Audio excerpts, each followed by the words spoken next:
What is going on, Laker fans? Thank you very much for tuning in. Got a little hoops talk action on this Friday afternoon. Want to make sure I got an episode in before the weekend started, Memorial Day weekend. So obviously, if anything kind of breaks or something happens, or Lakers eventually hire a head coach, then we'll talk about it. But I got a few topics that I want to get into. I want to first start off the show by just emphasizing this because I think it's incredibly important. Anybody but the Celtics. Anybody. I mean, the Pacers losing game one ripped out my soul because I thought they were taking game one. Not that I thought they were going to win the series. Now I don't know what's going on with Halliburton. All right, so now we got to look at the Western Conference. Anybody but the Celtics. Okay, we'll start off the show that way. I think that's what I got to do basically the entire time until the playoffs are over. And if the Celtics win, then I just won't say jack, you know what. Appreciate you guys being a part of the show. Please subscribe to the channel.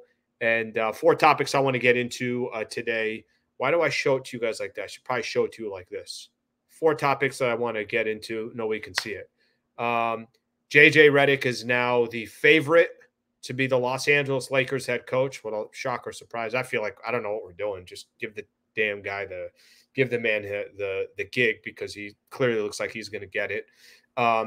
Why does LeBron and the Lakers keep trying to deny that they're involved in this, that LeBron is involved in this? I don't get that. I'll spend a little time on that. Bronny James not playing in the G League. I thought that was an interesting wrinkle that happened today. That was Rich Paul had come out. I'll quote all this once we get started. But Rich Paul had come out basically saying he's not doing a 2-way contract. Well, okay, that makes it a lot more interesting. And then Chris Paul on the Lakers. Do you want to see it?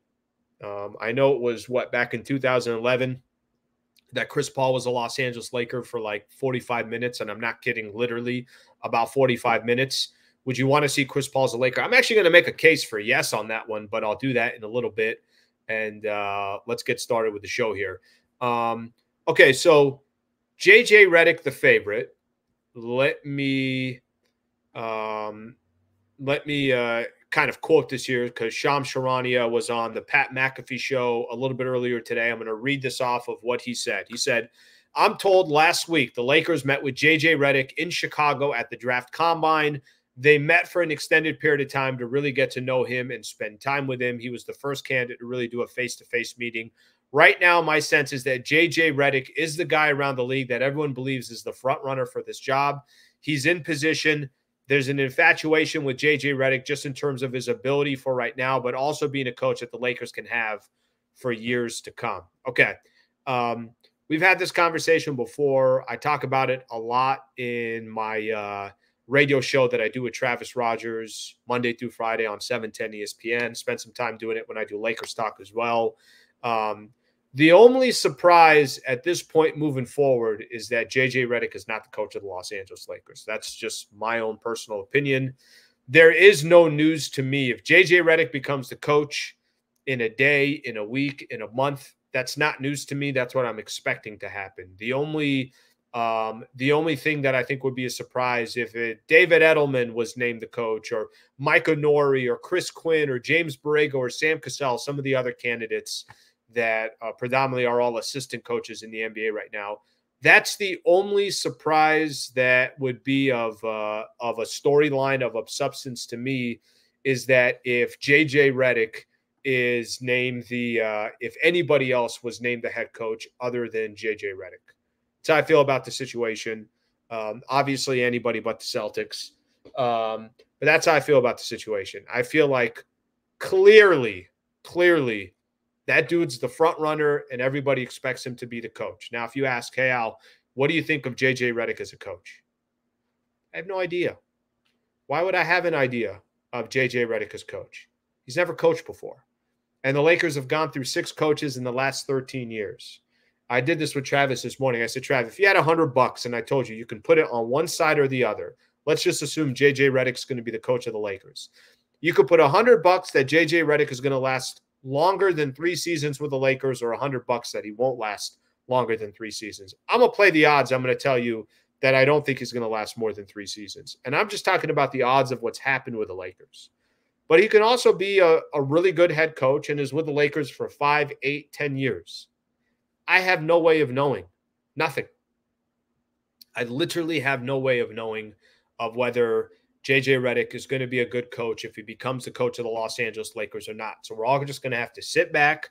We're going to have to wait and see if it works out. Let me give you some other players that used to play in the NBA that were really smart, that spent some time, obviously around the coaching circles and eventually didn't pan out. Steve Nash was handpicked by a few of those players to go to Brooklyn. It didn't work out. Luke Walton, everybody thought was a guarantee lock. He was going to be a great head coach. It didn't happen in the NBA.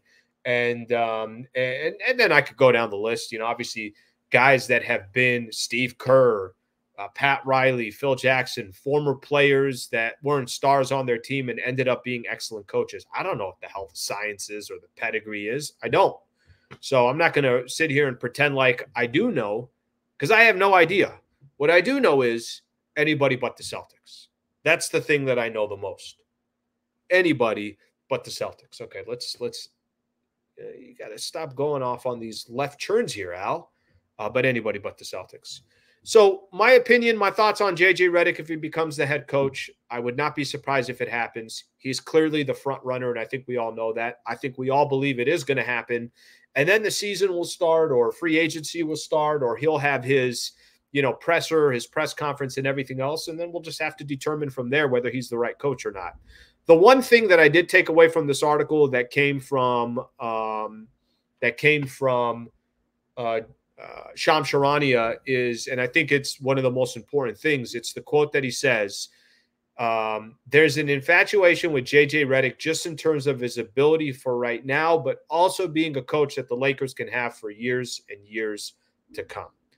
That to me is the key quote. That more than anything else is the key quote.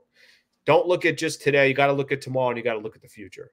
If you go out and you make a trade for a player and you use 3 of your first rounders to go do it, cool.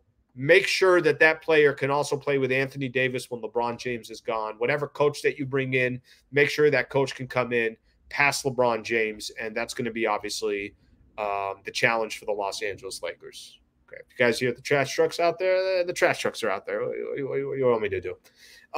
Okay, let's get into another topic that I've had such a difficult time understanding what's going on with this storyline. Okay. I don't know who it is. Is it the Los Angeles Lakers? Is it Clutch Sports? I think it is Clutch Sports. I don't know why everyone is trying to reiterate, okay, that LeBron James is not involved in the Lakers coaching search. I'm going to read something for you, and then I'll give my thoughts on this specific topic. Okay. In an interview with Bleacher Report, Rich Paul, who's the founder of Clutch Sports and is LeBron James' agent, stated that his client is not involved in the search for a new coach. Here's the quote. "There's no controlling of the team," Paul said about James. "And JJ is a friend. We respect JJ. I know LeBron and JJ have the podcast. I did JJ's podcast. Me and JJ talk hoops all the time. He does know hoops, but just because they have a podcast, the Lakers have to make a decision for now and later. And whatever that decision is, that'll be an organization decision. It's as simple as that." Everybody, for some reason, is trying to make sure, and this is LeBron's camp, maybe it's the Lakers camp as well, is just trying to make sure to emphasize, guys, LeBron James is not involved in the head coaching job of the Los Angeles Lakers. My question is, why are they trying so hard to make sure that LeBron is not involved? Why? By the way, who is this more important to? Is it more important for LeBron to say, hey, I didn't hire the dude, I got nothing to do with this? Is it more important for the Lakers to say, guys, he's not running our franchise, our organization? We are running it. We are making the decisions. I was yesterday was doing the radio show, and Ramona Shelburne was in. Me and Travis are doing the show, and Ramona's in, and John Ireland is in. And I think Travis and I are on the same page with this. Why do they keep trying to deny that he's involved? I got no problem if LeBron James is involved with hiring the next head coach of the Los Angeles Lakers. It's LeBron James. I'm sure if the Golden State Warriors were going to go change their coach, Steph Curry would probably have a say in it. I'm sure Kevin Durant had probably something to do with the firing of Frank Vogel and potentially at least a, hey, I'm okay with Budenholzer. I'm sure if Patrick Mahomes wanted a different coach, they would find a way to accommodate. This is what happens with big-time players in the NBA.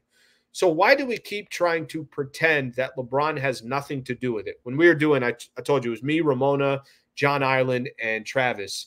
And the conversation had come up, and I thought Trav had laid out kind of a good scenario here. Let's say, and Ramona and John were basically making the case like, hey, you know what? He's not involved, and they've heard from their own people that he's not involved. I don't buy it, and I don't even know what the sell job is. It's okay for him to be involved. It's LeBron James. Now, the franchise needs to make a decision that ultimately is what they feel is in their best interest, not just LeBron James' interest. That's up to them. And frankly, I don't think they're going to do that. I think they're going to definitely lean towards what LeBron wants. They've already shown that on numerous occasions. Whatever LeBron wants, they're going to accommodate. But the thing that I find interesting is the scenario was played out of, let's say the Lakers decided to bring a coach in other than JJ Redick, and they went to LeBron James and they called LeBron and say, LeBron, we have found our next head coach and it's this assistant. And LeBron's like, yeah, I don't like that idea. Would they hire that coach? And both Ramona and John Ireland said, no, I don't think they would hire that coach. So I think it kind of goes back to the original point. Everybody trying to say, nope, LeBron's not involved. Nope, LeBron's not involved. He may not be involved, but indirectly, they know exactly who he wants, and they will accommodate towards that. And again, I'll say it again. I got no problem with it. That's okay. It is LeBron James. I'm sure Anthony Davis has a say as well. That's just how things work. People who are big-time players, people who are important to corporations, organizations, they get a damn say into things. And, you know, ultimately, you want the organization to make the decision themselves. And whether that happens or it doesn't, or however that pans out, I don't know how it's going to pan out. But just the denying that, oh, no, he's not involved. No. He wants nothing to do with this. It's kind of laughable, and I don't even know what they're denying. So anyways, I wanted to lob that in there. By the way, if you guys don't mind subscribing to the channel, that would be great. And then also, if you guys don't mind taking a quick second and anybody but the Celtics.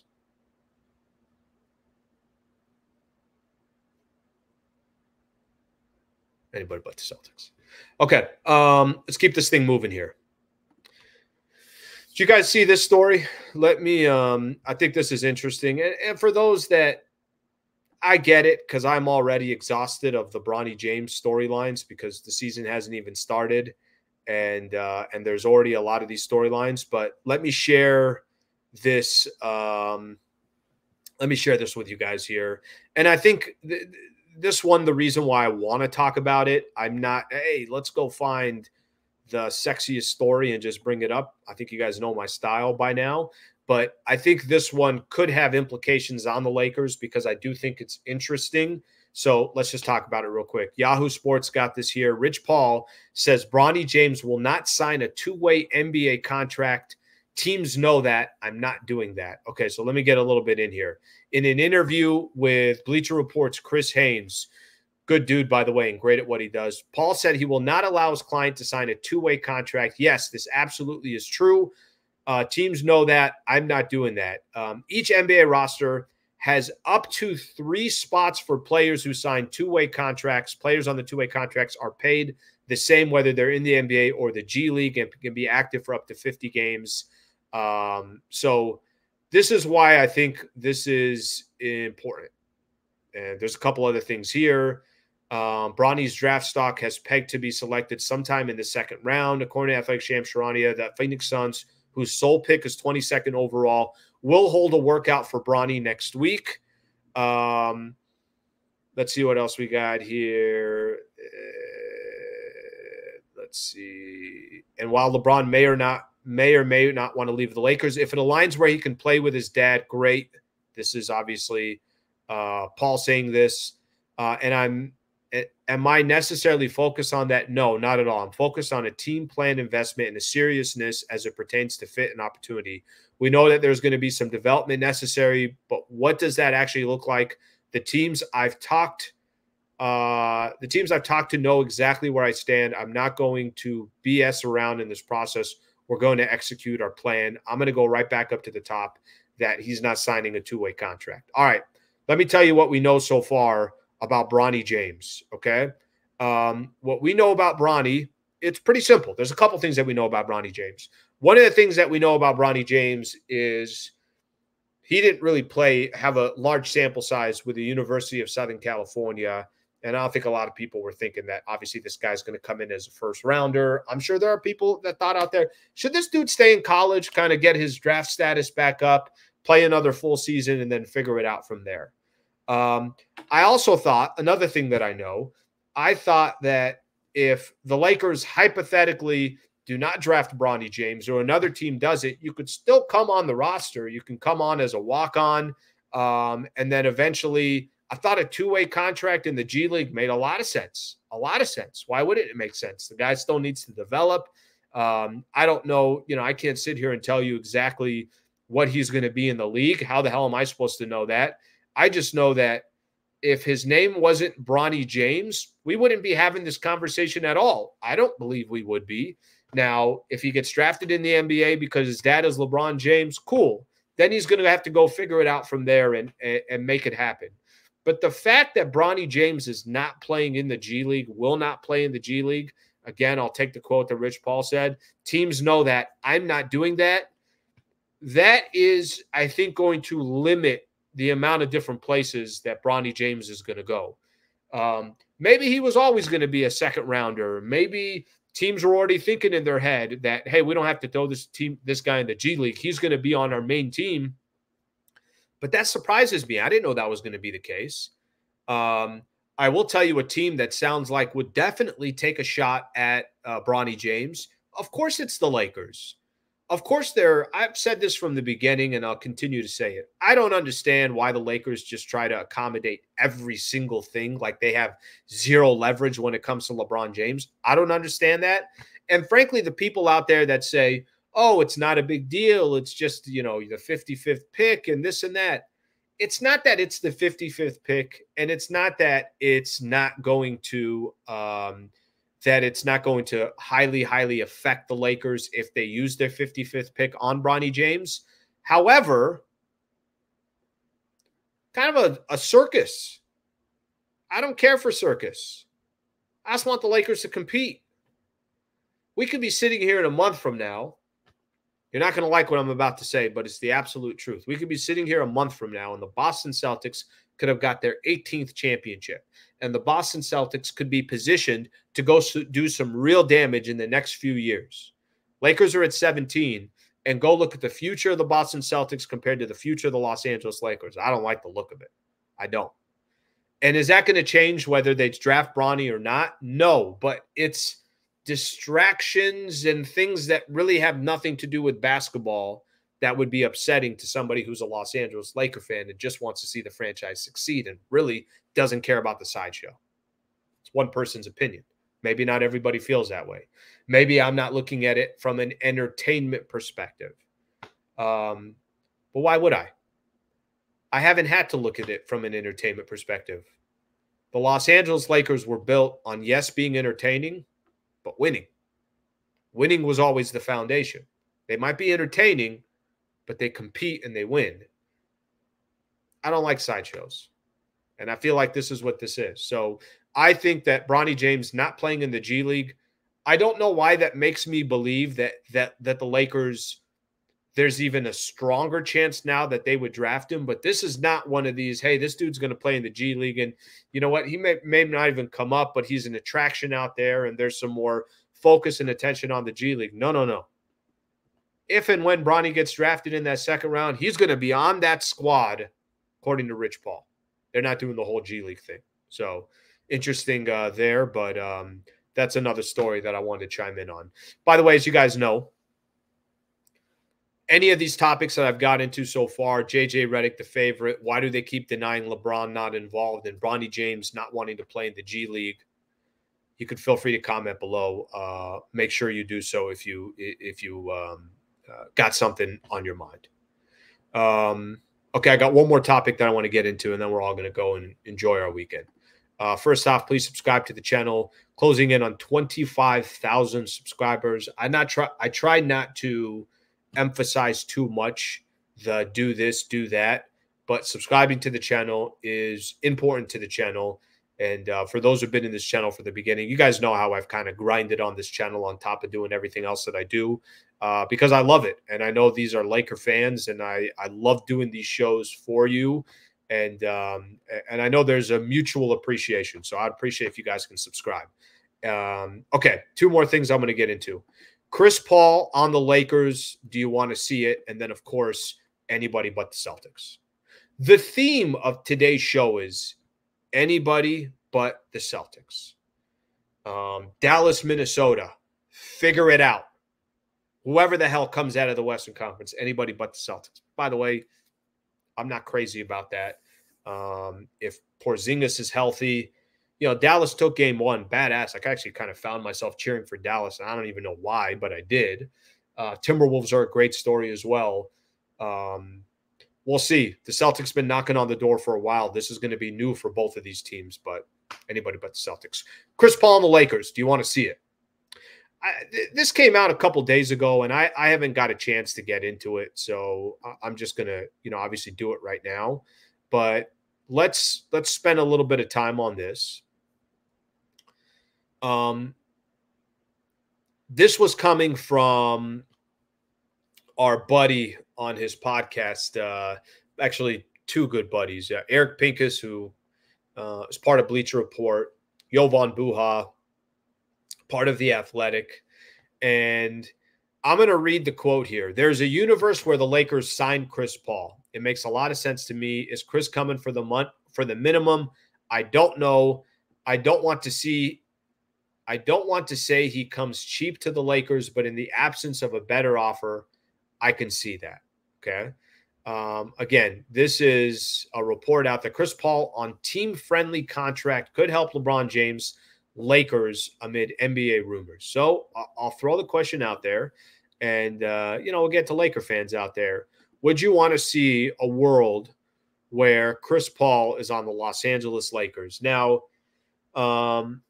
he's got a $30 million salary for next season, but it's non-guaranteed. Obviously, still part of the Golden State Warriors. When I was having this conversation on the radio show, Ramona was texting me, and she's like, he's still in good shape. The Phoenix Suns would love to get their hands on him. She was kind of backing this. Hey, if you can get Chris Paul, maybe there's a way of doing it. Then why wouldn't you get Chris Paul? I got to be honest with you. I thought Chris Paul going to the Golden State Warriors made no sense to me last year. It really didn't. It didn't, because what the Golden State Warriors needed after the Lakers eliminated them in the playoffs last year, what they needed was to get bigger and to get younger. And by trading for Chris Paul, they got smaller and they got older. So none of that ever made sense to me. And I know he had some injuries last year, and he should. I think he's 38, 39 years old right now. However, if you're getting Chris Paul and you're not paying that much for Chris Paul, it's not like Chris Paul is going to be playing you 30 minutes a game. It's not like Chris Paul you're going to be asking him to give you 20 points and 11 dimes a game. And I think Chris Paul with LeBron James, from just a leadership locker room presence, I'm okay with that. I mean, if it's not costing you a lot of money, I'm not saying that he's costing you $25 million, because that's obviously ludicrous if that was the case. $30 million, of course, that's ludicrous. What if he's getting his veteran minimum or whatever the dollars work out to? That's not that big of a deal to the Lakers and doesn't have a big effect. I don't have a problem with it. You see, the Lakers, for the most part, already got the size. The Lakers don't have the obstacles that the Golden State Warriors, I feel like, had and they all of a sudden, like I said, they needed to get younger and they need to get bigger, and they got older and they got smaller when Chris Paul came. I'm not telling you Chris Paul is going to be a major impact. I'm not telling you Chris Paul is going to go win you a championship, and I'm not telling you Chris Paul should come at a heavy price. But if you don't got to pay much for Chris Paul, I don't have an issue with it. I don't think it's going to have that much of an effect on the Lakers. I really don't. I think it can do some good. I think it's good to have that type of a mentality inside of that locker room. Do I think it's going to happen? Probably not. I'm sure he wants to get paid, and he wants to get as much of that as much as he's in the twilight of his career, probably the final year of his career. But I don't have a big issue with Chris Paul. I'm sure some Laker fans don't want to see it. I'm sure some Laker fans are not interested at all. I guess for me, it's not that not as big of a deal. So you got some thoughts on that? Please feel free to leave some comments below. Okay, that's all I got. Kind of quick, 4 topics that I wanted to jump into. Of course, anybody but the Celtics. What do we got tonight? We got Dallas, Minnesota, game 2. I like this series. It's a good series. It's a fun series. I think Minnesota will come ready to go tonight. Dallas, I thought Minnesota would win this series. I thought Minnesota was going to beat Denver, but Dallas looked terrific in game 1, and I don't have a problem with seeing Dallas win the series. Luka was great. Kyrie was great. So let's see what we got tonight. Obviously, some more basketball over the weekend. Unfortunately, one series doesn't matter, which is the Celtics and the Pacers. Thank you for hanging out. Appreciate you guys being a part of the show, and I'll get with you guys soon. As soon as I feel like there's a few topics I can get into one show, I'm going to throw it back up. So appreciate it, Lake fans. Have a great Memorial Day weekend, and remember what we're celebrating Memorial Day for. So keep that in mind for those who have served the country and have lost their lives. So that's what Memorial Day is all about. I had a good buddy of mine remind me of all that, so it's a good reminder. Hope you guys enjoy your weekend, and we'll get with you guys soon. Thank you, Lake fans. Appreciate it.